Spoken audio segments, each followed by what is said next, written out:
K. Jessup quedó asombrado por el interés de la Marina.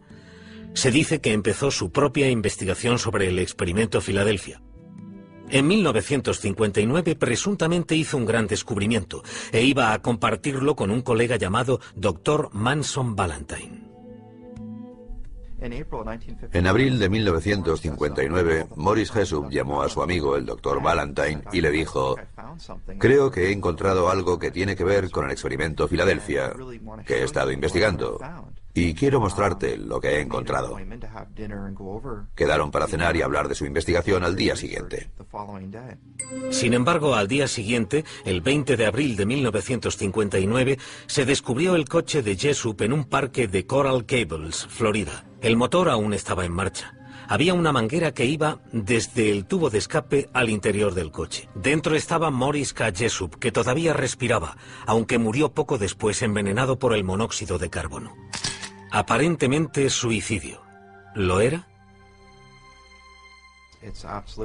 Es muy interesante que en lugar de ir a casa del Dr. Ballantine, eligiera ir a un parque y presuntamente suicidarse. Desde entonces, la naturaleza de la muerte de Jessup ha sido muy controvertida. Algunos creen que le asesinaron por lo que sabía sobre el experimento Filadelfia. El bioastrónomo muere en accidente. Un derrapaje fatal mata a un científico. Necrológica. El profesor Sir William Ballantine, conocido científico, muere en accidente.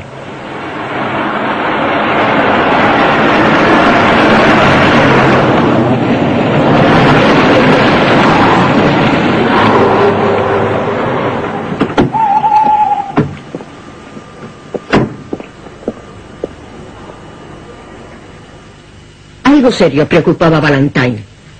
Eso lo sabemos por una llamada que hizo desde esta cabina aislada, no lejos de la carretera principal de Londres. Telefoneó a un viejo amigo, un editor jefe de una agencia de noticias llamado Robert Hendry.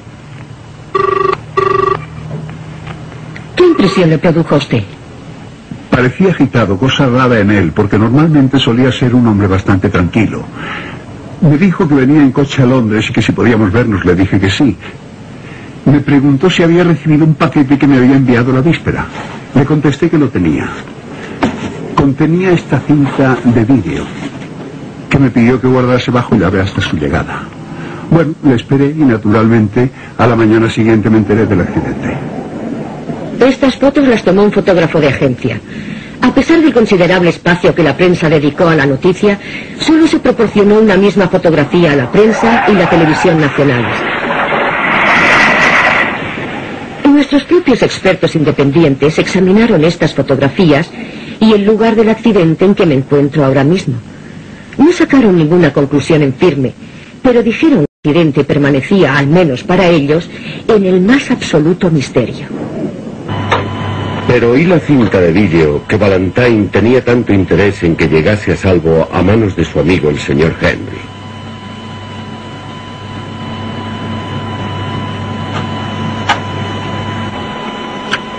Aparentemente nada, ninguna imagen. Solo el incesante ruido del espacio, nada diferente a incontables otras cintas de los archivos de la radioastronomía. Nos aseguraron que aquí no había solución alguna a la misteriosa muerte violenta de Sir William Ballantine. En ese caso, ¿cuál podía ser la información vital que Ballantine había descifrado de esos ruidos aparentemente casuales? Es algo que tuvimos que esperar un tiempo para averiguarlo. Mientras tanto, sin embargo, ocurrió algo que por lo menos al principio parecía ser una clave. Se recibió una llamada en estas oficinas de informe científico. Me encontré hablando con un hombre joven, al parecer, que se negó a dar su nombre ni ningún otro detalle personal por teléfono. Solo me dijo que había conocido a Sir William Ballantine durante una visita que el astrónomo había realizado poco antes de su muerte al cuartel general de la NASA en Houston, donde él trabajaba. Quedamos citados cerca de aquí para una hora más tarde. Bien, Jack, estoy listo. Es posible que muchos consideren poco ético lo que van a ver ahora. Sin embargo, creemos que a la luz del desarrollo posterior de los hechos, nuestra acción estaba justificada. Benson iba equipado con un pequeño transmisor para que pudiéramos registrar la conversación entre ellos. y colocamos la cámara oculta frente al mercado donde se había fijado la cita. ¿Colin Benson? Sí, hola. ¿Nos vamos a alguna otra parte? No, aquí está bien. Una pregunta previa. ¿Quiere llegar hasta el fondo en todo este asunto? Para eso estoy aquí. ¿Puede ayudarnos? Sí, que puedo. Pero lo haremos a mi manera, ¿de acuerdo? Muy bien. Vamos a andar un poco, ¿quiere? Siento parecer nervioso, pero es que lo estoy. ¿Nervioso? ¿Por qué? Me preocupa que me pueda pasar algo. Ya sabe, como Valentine. ¿Sabe usted qué fue lo que le ocurrió? Al menos el porqué. Y tengo que marcharme antes de que averigüen que estoy aquí. ¿Por qué? ¿A quién se refiere? Escuche, déjeme que le diga solo lo que tengo que decirle. Sí, de acuerdo. Esta dirección, vaya mañana a las 10, lleve las cámaras y el equipo de grabación. Esa es toda la protección que necesito. Le veré allí. Colin Benson llegó a la dirección que le habían dado poco después de las 10 del día siguiente con un equipo de filmación. Aparca ahí. Vamos, daos prisa.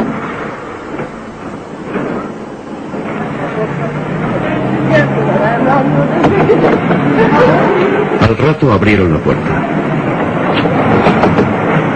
Les mostramos la parte siguiente de la película completa, sin montaje, tal y como la rodamos aquel día.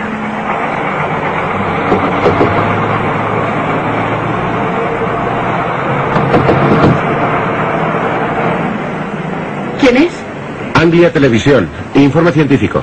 ¿Quién? Este es el número 88, ¿verdad? Sí. Pues hemos venido a ver al señor... es un americano. ¿Se refiere a Harry? Eso es. ¿Podemos entrar?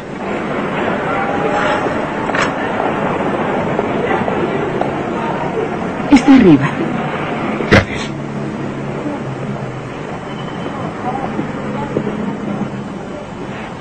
No sé de qué se tratará, pero no van a conseguir mucho de Harry. Vamos, chicos.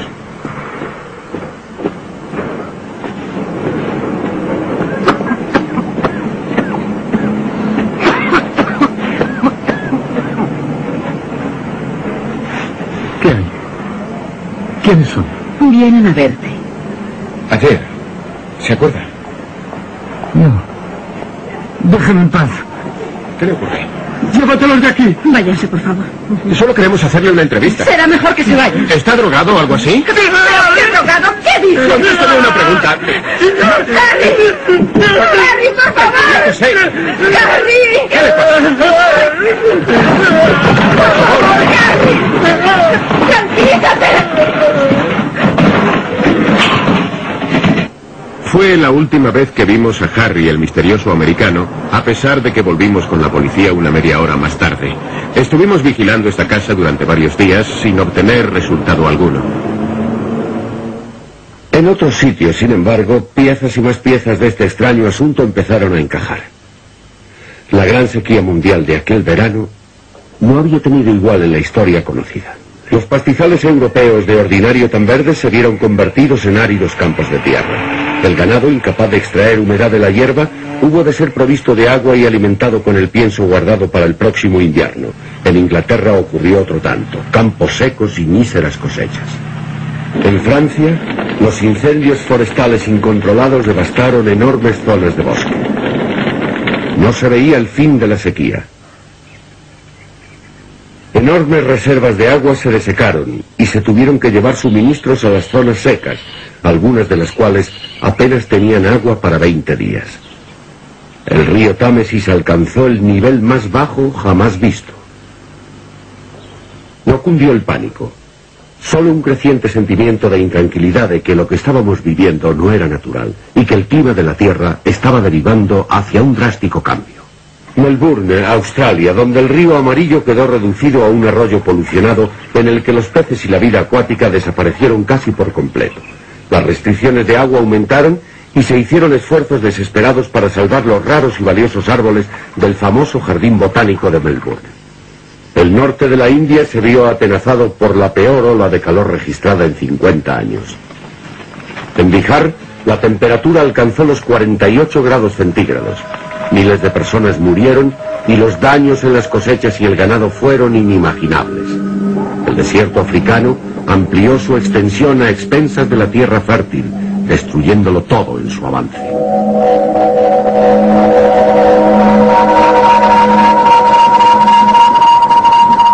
Mientras tanto, en China y casi toda Asia, terribles terremotos ocasionaron muertes a millones, más de las que ocasionaría un ataque nuclear. Al otro lado del Pacífico, el Caribe parecía a punto de estallar.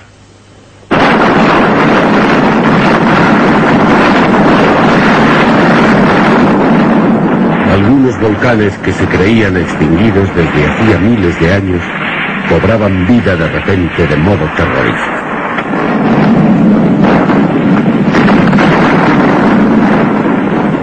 Ciudad de la muerte, 2000 cadáveres en las calles de Guatemala. Masas de rocas desprendidas destruyeron siglos y siglos de historia en la Europa central. En Italia y Yugoslavia muchos pueblos antiguos fueron reducidos a escombros. Equipos de rescate internacionales evacuaron a miles de personas de las zonas amenazadas, pero muchas otras estaban demasiado abrumadas por la experiencia para decidirse siquiera a marchar. Los científicos empezaron a sospechar que el equilibrio ecológico de la Tierra se enfrentaba a un peligro mayor de lo que hasta entonces se había creído.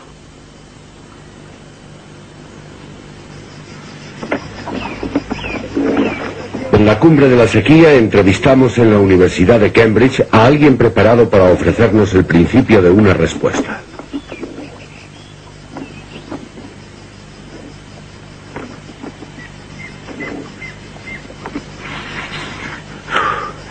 ¿Lo ve? Es algo que no es normal en este país. Este calor. Las teorías de Gerstein, cuando las lanzó hace más de 20 años, habían sido universalmente rechazadas. Le tacharon de alarmista y de pesimista.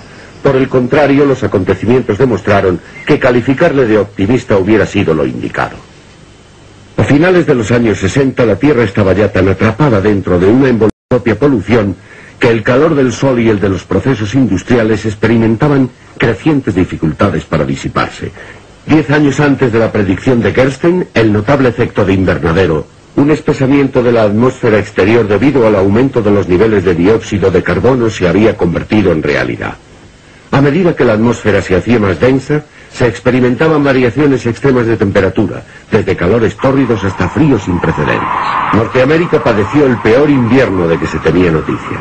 Los ríos se congelaron e incluso las grandes cataratas del Niágara se vieron detenidas. En muchas zonas el presidente Carter ordenó el estado de emergencia. Pero el más terrorífico descubrimiento que hicieron los científicos fue que el nivel de nieve no derretida del año pasado era el primer paso hacia una próxima e inevitable era glacial.